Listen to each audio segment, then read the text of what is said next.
At this hour, the president taking questions on his tariff strategy from the Oval Office just moments ago. So let's take a listen. Bring them to the table. Why did you instruct or advise, or maybe they did it on their own, some of your top aides to say this is not a negotiation, to hold the line, that they were going to hold the line, that you were not going to change your mind? A lot of times it's not a negotiation until it is, and that happens. And, you know, I said outside that you have to have flexibility to do it right, and that's what we have.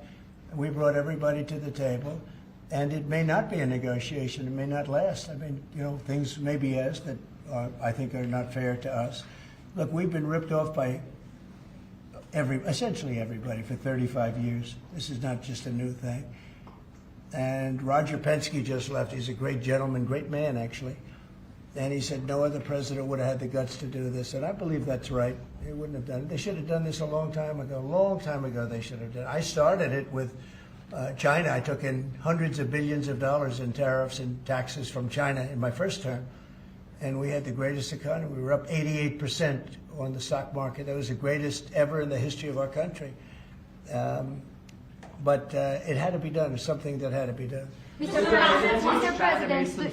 Mr. President, thank you so much. Which countries will be negotiating first? Do you have any criteria? Because, for example, Brazil and the UK, they do not have deficits with the US. They have a surplus. They do not have a surplus. They have deficits with the US. So what is the criteria? And also, would you consider talking or meeting with Xi Jinping?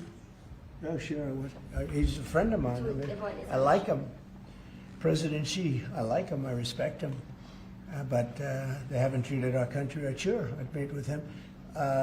On the other countries, we have Japan is here, and South Korea is here, and others are here, and we're trying to see them. It's, from what I hear, it's much more than 75. I said 75 plus. So many.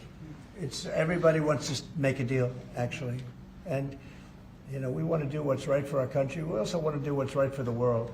The world is important. I mean, you know, it's the world, right? And I think we're going to make a lot of people very happy. And I think investing in the United States of America will be the greatest investment that anybody's ever made. Mr. President, we still expect to see the sectoral tariffs, so the pharmaceuticals, steel. Is that something you're still considering moving forward Yeah, with? well, I will be, because we want them coming back. You know, we realized during COVID that we don't make our drugs and our pharmaceuticals in this country. So I realized that, and it was a big realization. We had to go to China to get drugs. We had to go to other places. I won't even mention the names, but we had to go to other places. We don't make it, and that's because we let them leave. And now if they want to come back, we're going to put tariffs on the pharmaceutical companies, and they're going to all want to come back. They're going to come back. I'm not going to pay them any money like Biden with the chip deal. That chip deal was horrible. They give billions and billions of dollars to chip companies. All they have is money. They have so much money. And they give billions of dollars, and they're just going to keep the money. They're not going to spend it. And the only thing that's going to bring them back is you say, we have a barrier. You have to pay 50% or 100% or 200%. And if they have to pay that, they're going to say, we're not going to pay that. We're going to build here. And that's what happened. We're the biggest, most prestigious chip company in the world, spending $200 to $300 billion. Think of that, $1 billion to build essentially one massive plant. It'll be one of the largest plants in the world, and we're going to get them very quickly. We're going to get them energy. We're going to get them the electricity they need and the energy that they need, and it'll be approved by Lee Zeldin, a total professional, and it'll be approved very quickly. And they'll get their zoning very quickly. They'll have everything done in a matter of months. Thank you, sir. You've procured a record amount of private sector investments since your election, $7 trillion. You talked about the importance of all that. Can you talk about how these investments will have a positive impact on families who felt like the previous economy left them behind, and why your executive orders on coal yesterday is so important given the amount of manufacturing that you're ushering back in? Good, thank you. And which is correct. We have, I would say, more than $7 trillion now, right, of investment coming in. Apple is coming in for $500 billion alone. We have other companies coming in with massive numbers. We have car companies that are coming in. No, we've never seen anything like it. Maybe in the 1940s or 50s or something, but we've never seen anything like it. They had 3 plants canceled in Mexico.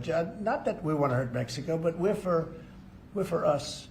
And that's what my job is. It's not to take care of other countries, but I want to help other countries as much as I can, but we have to take care of America first, and it's about America first. So we have many, many companies coming in that would have never come in if we didn't win the election and then put the tariffs on.